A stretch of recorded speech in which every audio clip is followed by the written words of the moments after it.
Hi, everybody. It's Amy again from the North Essex Chamber of Commerce. I want to welcome everybody, and I want to welcome Holly. Wow, you just popped up here so quickly. Please turn on your microphone.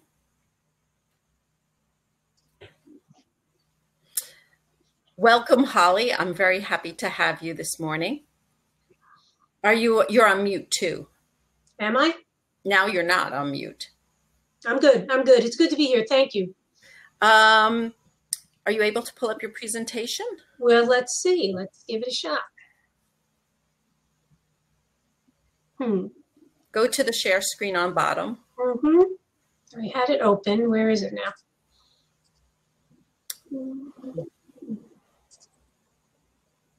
There it is. Whoops. Okay, I guess that's it. Nope. No.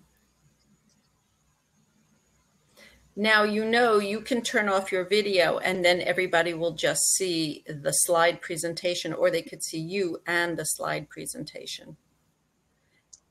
I can't seem to find the slide presentation. Amy, that's why I sent it to you this morning. Can you help me out? Absolutely, but you have to unshare your screen. Got it.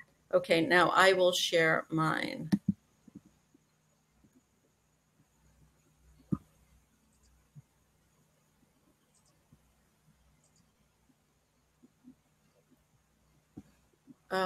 PowerPoint, share. Okay, does everybody see that? Yep, looks good. Okay, I'm going to hover here. I'm going to turn myself off. For some reason, I see a button I see a sign that says mute on your picture. Something is muted. If anybody cannot hear us, please put it into the chat so we can see. I hope everybody sees us. And Holly, please. Great. Thank you. Thank you. You can hear me, right? I can hear you. Awesome. Thank you so much. And thank you for inviting me to speak, Amy. I appreciate it. Oh, before you start, I just want to tell everybody, if you see a small image of the PowerPoint presentation, you can enlarge it by clicking on the upper right-hand corner where you see those 4 little arrows. You can make it big, and only you will see it that way.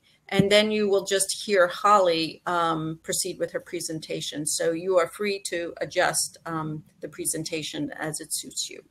Okay. Thank you. Thank you again, Amy, for inviting me to speak. This is a super special meeting for me because it's a joint effort between the North Essex Chamber of Commerce and NAJABO, the New Jersey Association of Women Business Owners. Many of you know that I'm involved in both organizations. I love them both. I've been a member of the Chamber for probably 12 years, currently on the board as VP of Marketing. I'm a past president of the North Essex Chamber. And currently I'm the president of NAJABO, another great organization. I'm a huge proponent of networking as a way to grow your business. And that's a whole nother presentation. So to move forward with this presentation, I'll introduce myself. I'm Holly Kaplansky. My business is Red Wagon Consulting. A little bit of background about me is I have over 25 years in business and marketing. I started out in brand management in the corporate world. Many of us know that story. I was a brand manager at Kraft Foods in the Maxwell House division.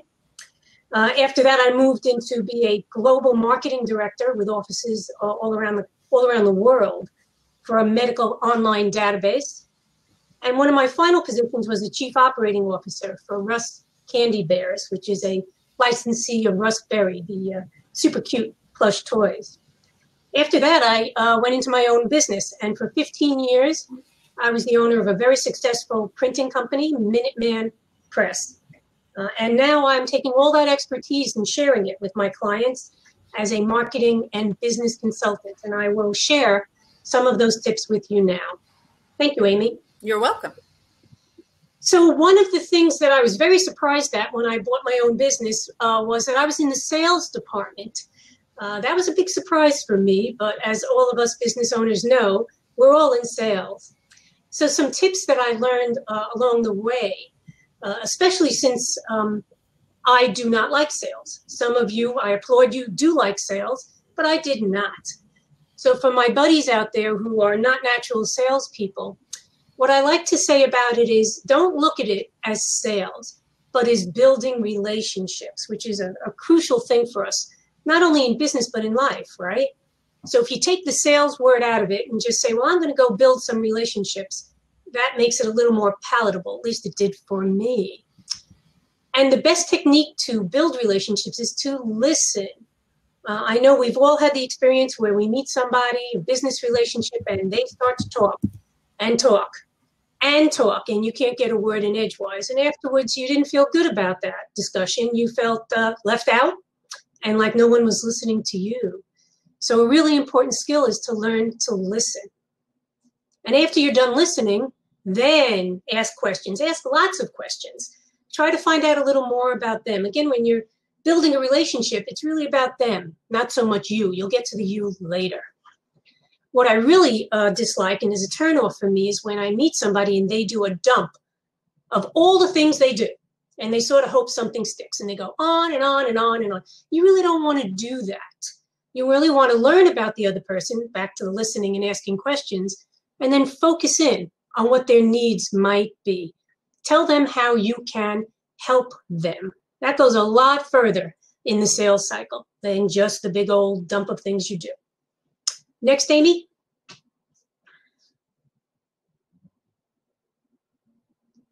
There you go. You can do it. Okay. Thanks. And a couple more things. The number one biggest mistake that I see all the time is telling customers about you rather than talking about them. Again, back to the listening, right? You don't want to just tell them all about you. You want to learn about them. What do they want? What are their needs? And after that is when you can discuss how to solve them. Next, Amy.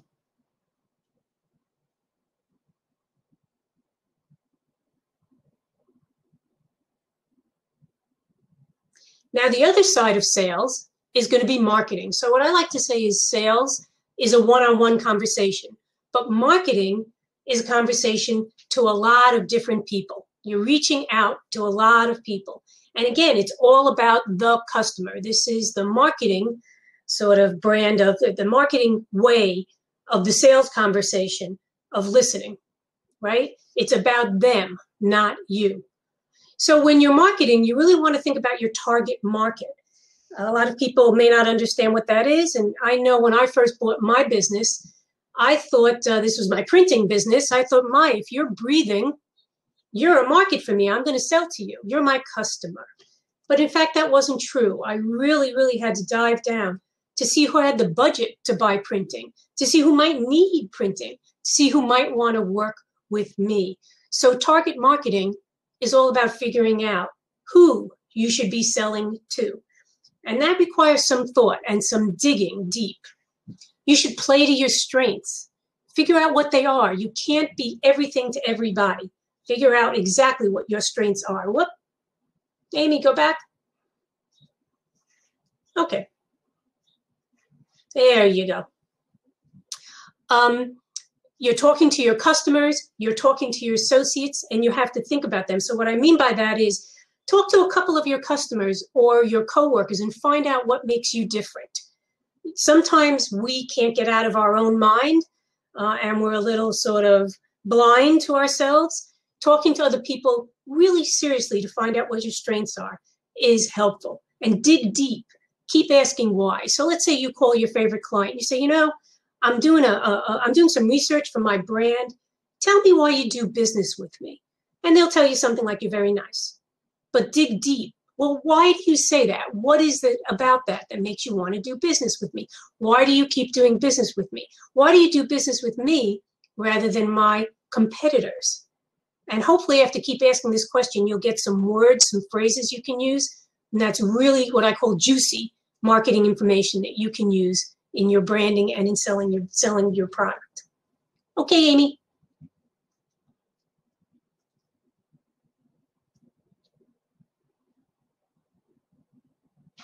So for marketing, you really don't need a huge budget. There's lots of different tools in the marketing toolbox to use. You really only want to pick some of them.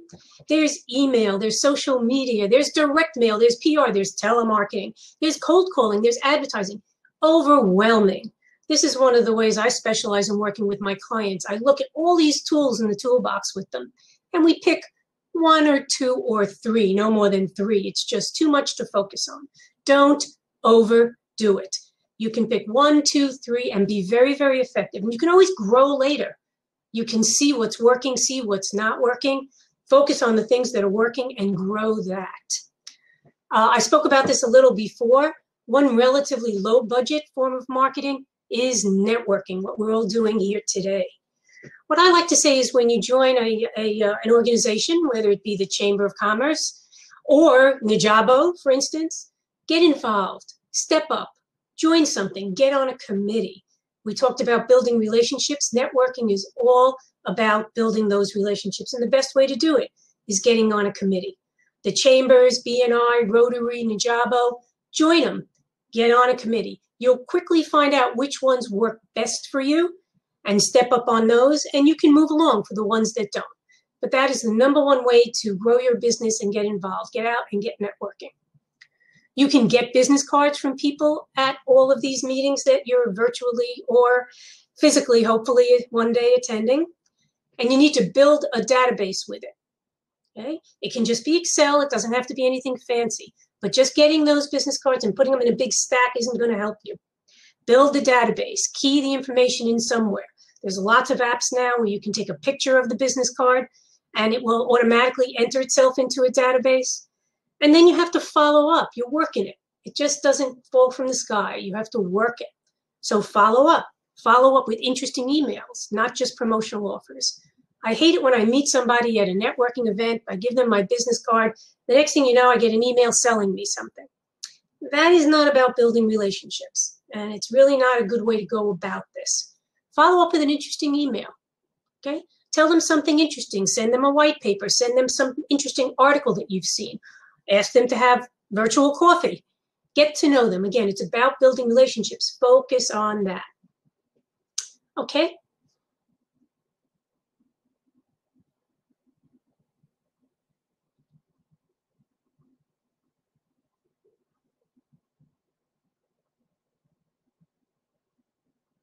Yep, that's the one. Boy, it's slow go. When you do, I often recommend doing blogs, email, and social media because it's the gift that keeps giving. You do a blog and you get to use it in social media, whichever ones you select. You can use it in email. You post it on your website. It's the gift that keeps on giving. Do a blog. Give some interesting information. Direct mail. A lot of people say, oh, direct mail. It is absolutely and totally not dead. You can send out postcards. Small postcards are very effective. You can send out letters. People are definitely reading their mail these days. They're getting a lot less of it, so they're paying more attention to it. It's great to send somebody this is a great time to send your best customers a little handwritten note. Hope you're well. Hope everything is going well for you. Just wanted to keep in touch. Just say hello and thank you for your business. Always thank them for their business. That's a great thing to do right now. Remember your database. Absolutely use it. Send people emails. Keep in touch with them. Again, the database you built from getting all of those cards or contacts at virtual networking events. Use them. Don't just let it sit somewhere. Offer them useful information, not just selling. Again, I like to share articles that I've read that I think will be interesting. And always keep remembering it's about them, not you. Don't talk about you. Talk about what might be interesting to them. Next slide, please, Amy.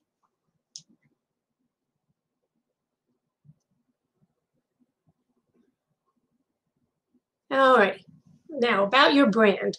This goes back to your target marketing. It goes back to your brand positioning, your unique selling points. It's very important to understand that. Again, what makes you different than your competition? So there's really only 3 things in the whole entire world about your brand to help you select what your brand is going to be. And it's a 3-legged stool. There's no other things. There's just 3 things. Just remember these 3. These are the elements. 1 is quality. 2 is service.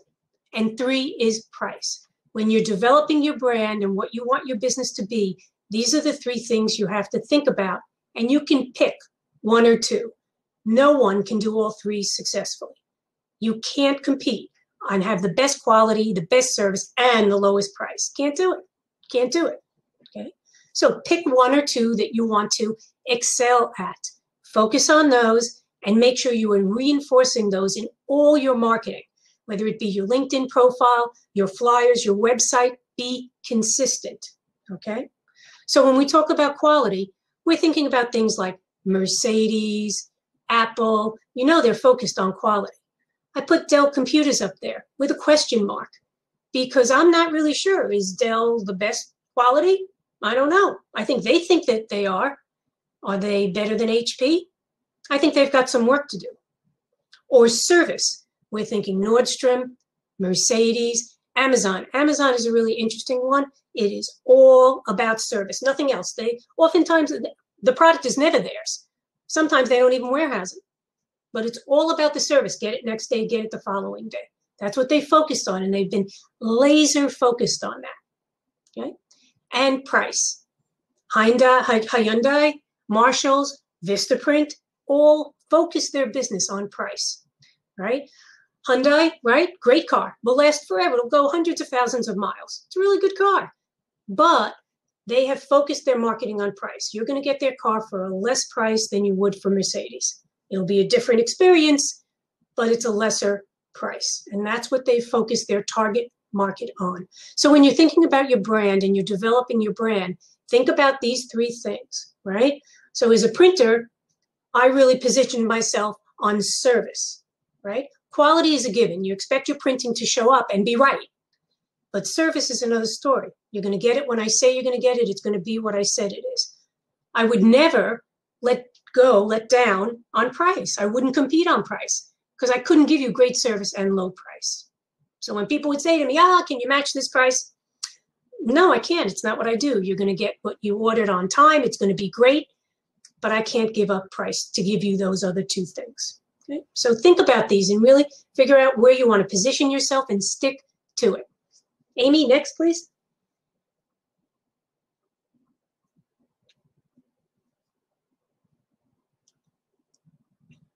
Graphic design, a really important thing for all businesses is graphic design because it's how you present your business, okay? It's how everybody sees you. It's the first thing that they see when they're looking at your website or your promotional materials or whatever it is, right?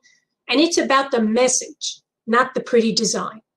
Pay more attention to the message. I used to hire graphic designers all the time. They'd come in and show me a beautiful portfolio. Wow, is that gorgeous? And the words would be lost in the design. I couldn't even read it. That's not good, okay? Even though the designer thinks it's beautiful, they can't change it. No, this is my artwork. If you can't read the message and the message isn't the first thing that you see, and it doesn't come across loud and clear, then it's not going to be successful. It's not good, no matter how pretty it might look. And here's a tip for you. Get advice free from your friendly printer, right? If you're going to have something printed up, thinking about having something printed up, call a printer. They'll help you. Show them the design. They'll tell you what they think, honestly, because they're, it's best for them to have a design that works well. Next, Amy.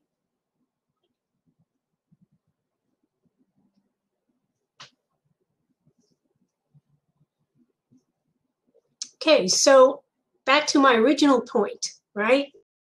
All about relationships, okay? See your customers as people. Get to know them. What I used to do is I used to look around their office when I used to go visit, and you can even do it virtually now. See what's in the background of the screen and comment on it. They almost always have pictures of their kids. Do you see baseball stuff you can comment on? Are there cute tchotchkes around that you could say something about? It leads to an honest and open conversation. It leads to two people talking rather than a salesperson, right, and a customer. Get to know them a little bit. Talk to them a little bit. Sometimes when I'm at a networking event, I'll compliment something. Honestly, I mean, I'm not going to pick something ugly and say it's gorgeous, but if a tie is a nice color or I see something really interesting, I'll compliment the person. And that opens up, again, to more of an honest and open conversation. View your competitors as partners and collaborators. Super important. Lots of my competitors, do things in their toolbox, in their arsenal of skills that I may not do or I may not be as good at. And it's great to bring them on board to help, right? And you never know what a partnership will lead to, what sharing talent will lead to. As a printer, I often dealt with other printers who had a piece of equipment that I didn't have, and they were able to do something cheaper and better than I could have done it. This was a great resource for me. Or somebody that I could just ask questions to and say, what do you think of this? What do you think of that? Really, really helpful. Don't view them as the enemy. View them as people that can really help. Next, Amy.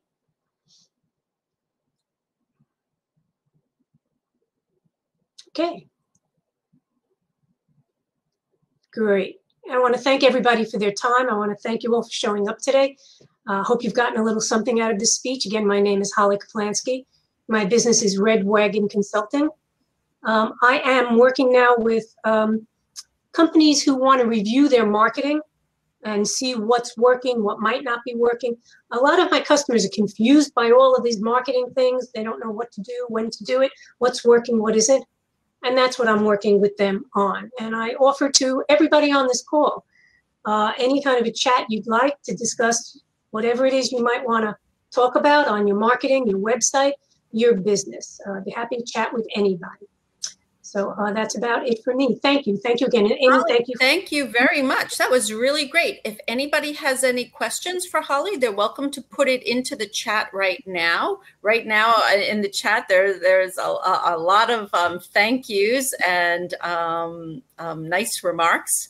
And you're welcome to go back to the floor if there are no questions. I don't see any questions coming up.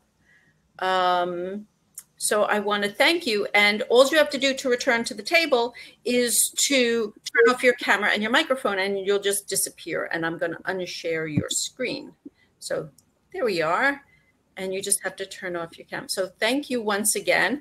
And while I have a moment with everybody, I want to invite you. The North Essex Chamber of Commerce has an event on Tuesday, August 11th, if I'm not mistaken, being given by Mitch Beinhacker, and it's called How to Get Sued by Someone and Everyone. So I just want to make sure I have the right date, August 11th at noon. So I would encourage everybody to go to the North Essex Chamber website and sign up for it. And with that out of the way, you're all welcome to continue networking, and I will extend the session in case you didn't feel you got to meet everybody. So bye for now and see you soon. I'm going to get back to the table.